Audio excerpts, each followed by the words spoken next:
Hi, I'm George Friday, and I'm a member of DPAL in Wilf, US. And I'm going to talk to you a little bit about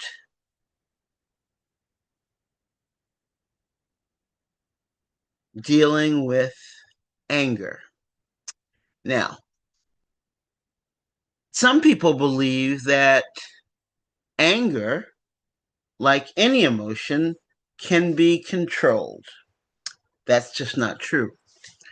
Now, some emotions come on quickly and you feel that emotion and it may leave as quickly.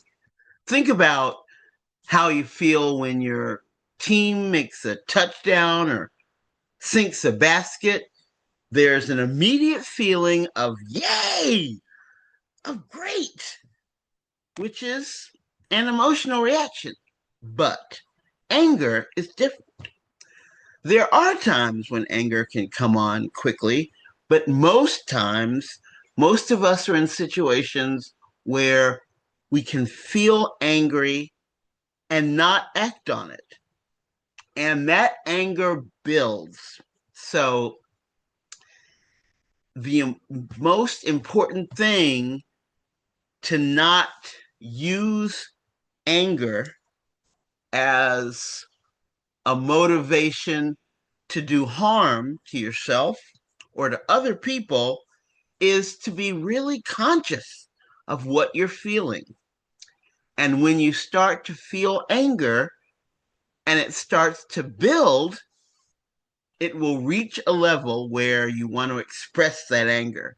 You want to lash out or lash in, depending on if that anger is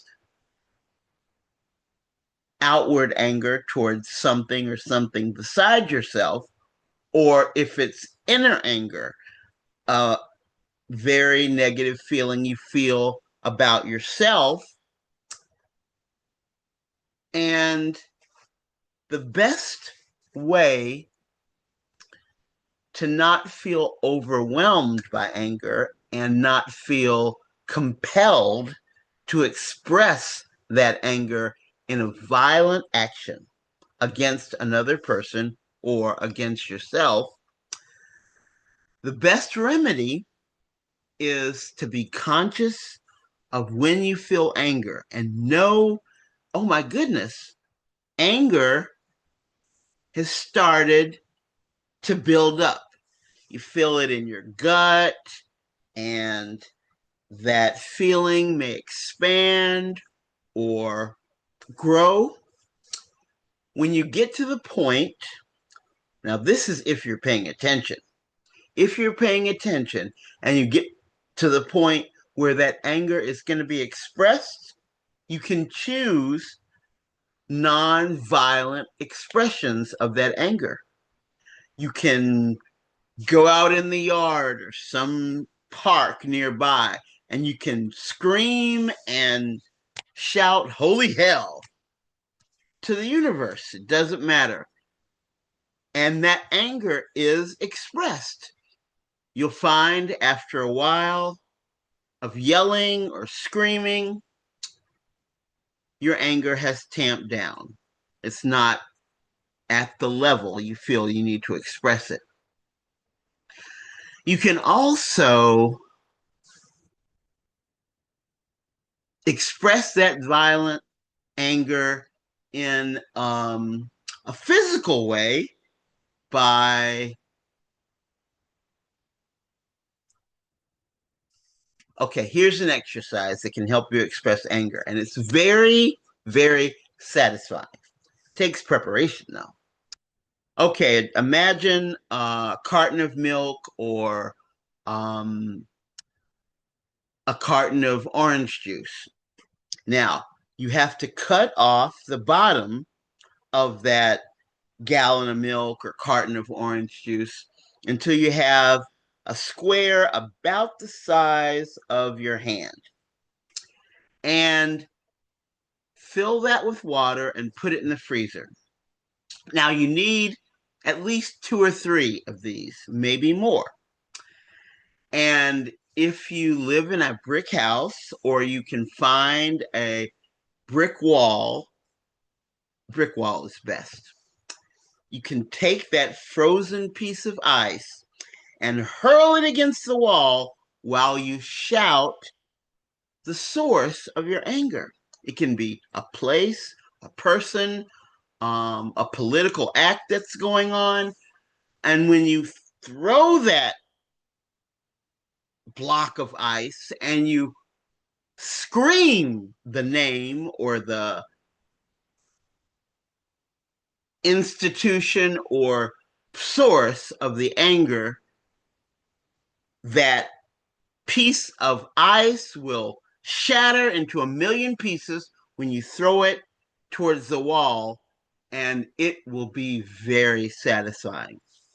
Now, I began this exercise using glass, which is really not smart because, you have to then, you've got broken glass all over the place. But broken shards of ice melt, only leaving a wet space. No one will be hurt by it. No one will come after you.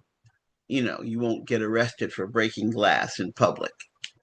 That is the best way of expressing anger. And the next best thing is shouting in public. Of course, if you're in a gym or member of a gym, you can hit the ball, boxing. I don't know what that ball is called, but I know it happens. Or you can hit a stationary post, and that is helpful. Not as great as throwing ice, but it does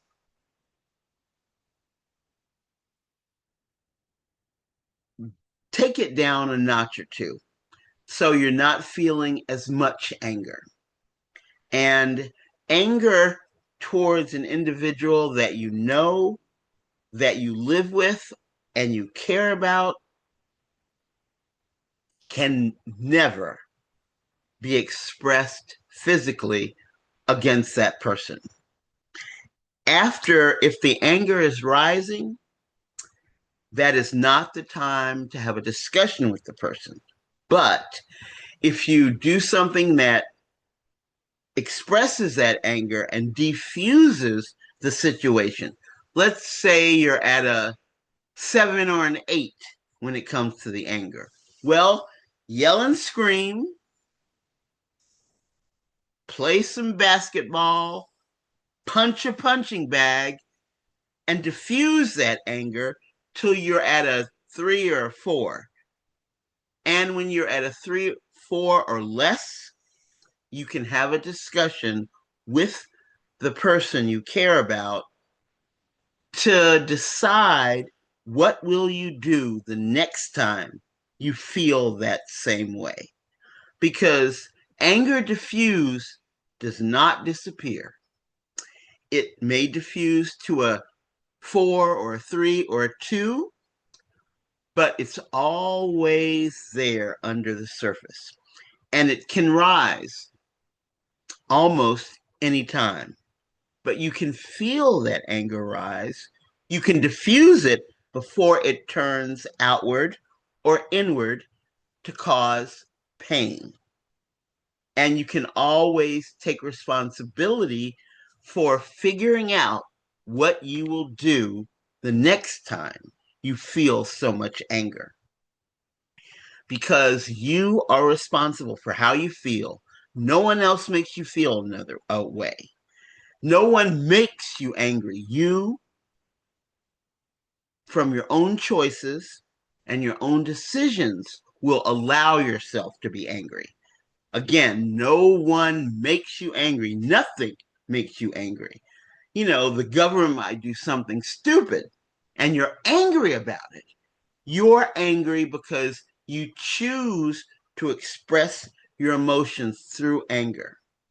You will not at all be able to point blame towards another person, institution, problem as the source of your anger. You own it. It is yours.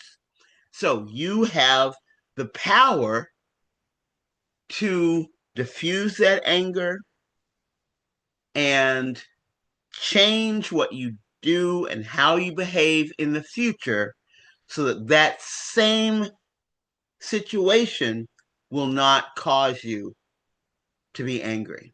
So, good luck. And remember that your anger is your own and your own to manage and make sure it's not used against another person. All right, take care.